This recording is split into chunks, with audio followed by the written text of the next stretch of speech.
Assalamualaikum warahmatullahi wabarakatuh. Perkenalkan, nama saya Lutfiani Hayah. Kali ini saya akan membahas tentang komunikasi. Sebelum itu, kita harus mengetahui fungsi komunikasi.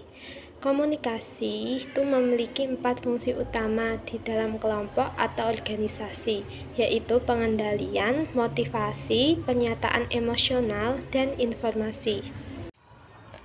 Selanjutnya adalah proses komunikasi, yaitu tahapan-tahapan di antara sumber dengan penerima yang menghasilkan pemindahan dan pemahaman makna. Proses komunikasi itu ada 8. Yang pertama, pengirim, mengodekan, pesan, saluran, menguraikan isi kode, penerima, kebisingan, dan umpan balik. Selanjutnya, arah dalam komunikasi. Yang pertama, komunikasi arah bawah, yaitu komunikasi yang mengalir dari satu tingkat dari sebuah organisasi menuju level yang lebih rendah. Yang kedua, komunikasi ke arah atas, yaitu komunikasi ke arah atas menuju ke level yang lebih tinggi di dalam organisasi atau kelompok. Yang ketiga, komunikasi lateral, yaitu komunikasi yang terjadi di antara para anggota dari kelompok kerja yang sama. Selanjutnya, komunikasi organisasi. Yang pertama, jaringan kelompok kecil yang formal. Jaringan organisasi yang formal dapat menjadi lebih rumit, meliputi ratusan orang dan banyaknya level hierarki. Untuk menyederhanakannya, dapat diringkas menjadi 3 model, yaitu rantai, roda, dan seluruh saluran. Yang kedua, kabar selentingan atau gosip, yaitu jaringan komunikasi informal dalam sebuah organisasi atau kelompok disebut kabar selentingan.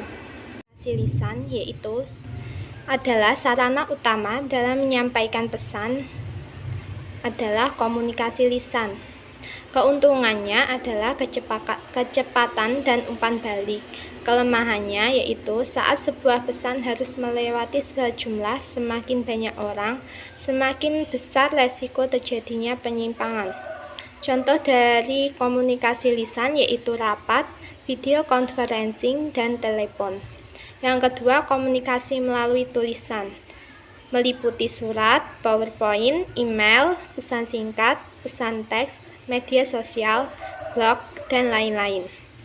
Yang ketiga adalah komunikasi nonverbal, meliputi bahasa tubuh, intonasi, ekspresi wajah, dan jarak fisik.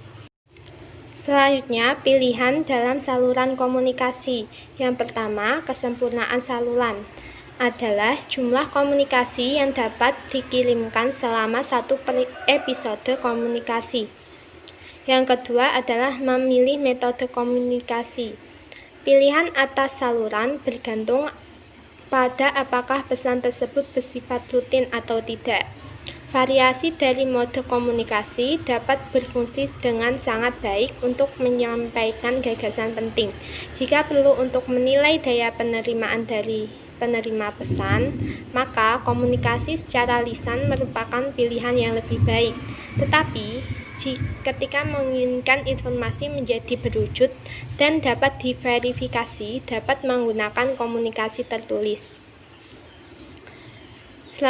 Keamanan komunikasi, yaitu suatu kekhawatiran yang sangat besar oleh hampir semua organisasi dengan informasi pribadi atau yang dimiliki mengenai klien, konsumen, dan pekerja. Organisasi khawatir dengan keamanan dari informasi secara elektronik yang harus mereka proteksi, misalnya data pasien rumah sakit.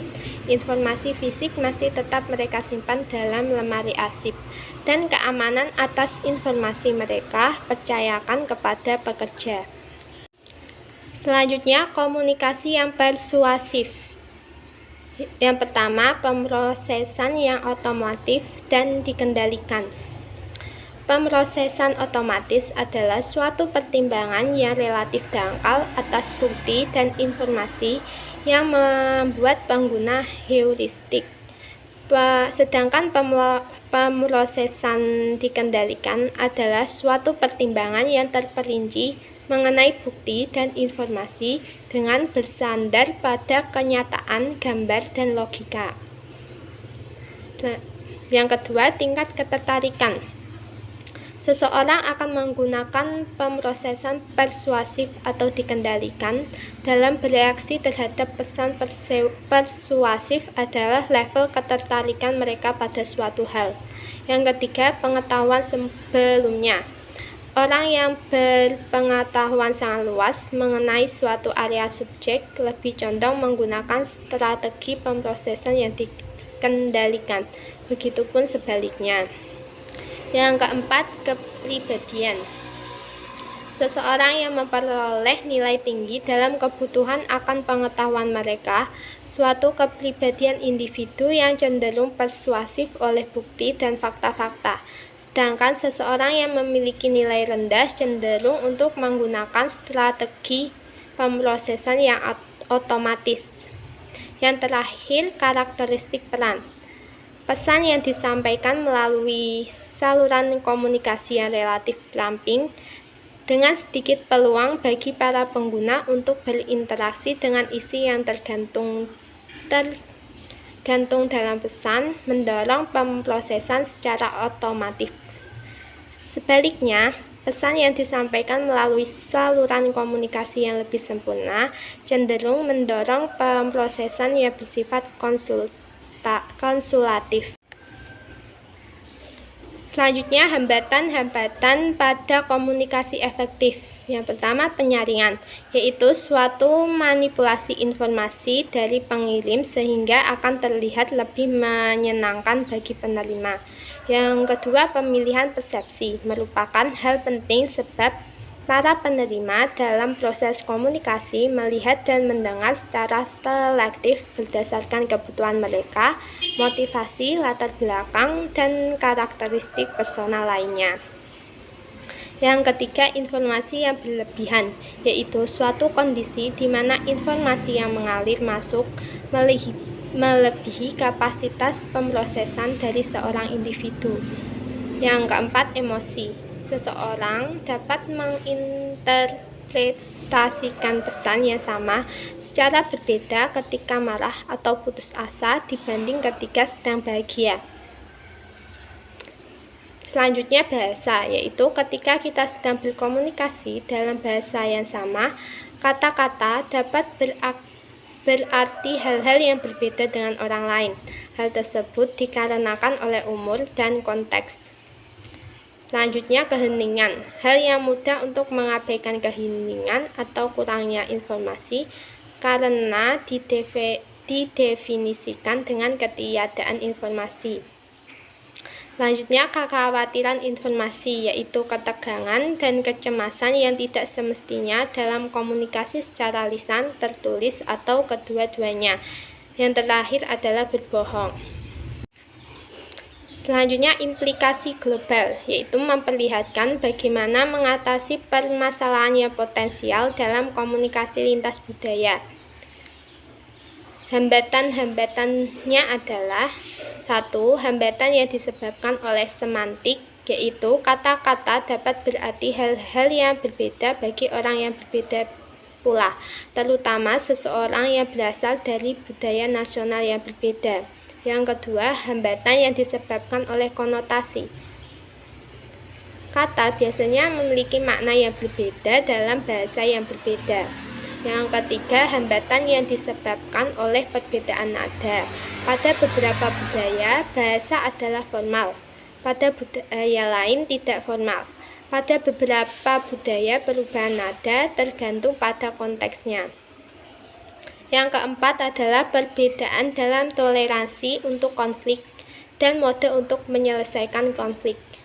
Seseorang dari budaya individualis cenderung menjadi lebih nyaman dengan konflik secara langsung dan akan membuat sumber kesepakatan menjadi terbuka dengan jelas. Sedangkan budaya kolektivis cenderung lebih mengakui konflik secara implisit dan menghindari perselisihan yang syarat emosional. Selanjutnya, konteks budaya. Konteks budaya yang tinggi sangat bergantung pada isyarat situasional yang nonverbal dan halus dalam komunikasi. Sedangkan konteks budaya yang rendah sangat bergantung pada kata-kata untuk menyampaikan maksud dalam komunikasi. Yang terakhir adalah pedoman budaya. Setiap orang dari kita memiliki sudut pandang berbeda yang dibentuk secara kultural. Oleh karena itu, kita memiliki peluang untuk mencapai kemungkinan solusi yang sangat kreatif dengan membantu dari orang lain jika mengkomunikasikan secara efektif. Hal yang perlu dilakukan untuk mengurangi kesalahpahaman dalam komunikasi berbeda budaya. Yang pertama, kenali diri Anda sendiri.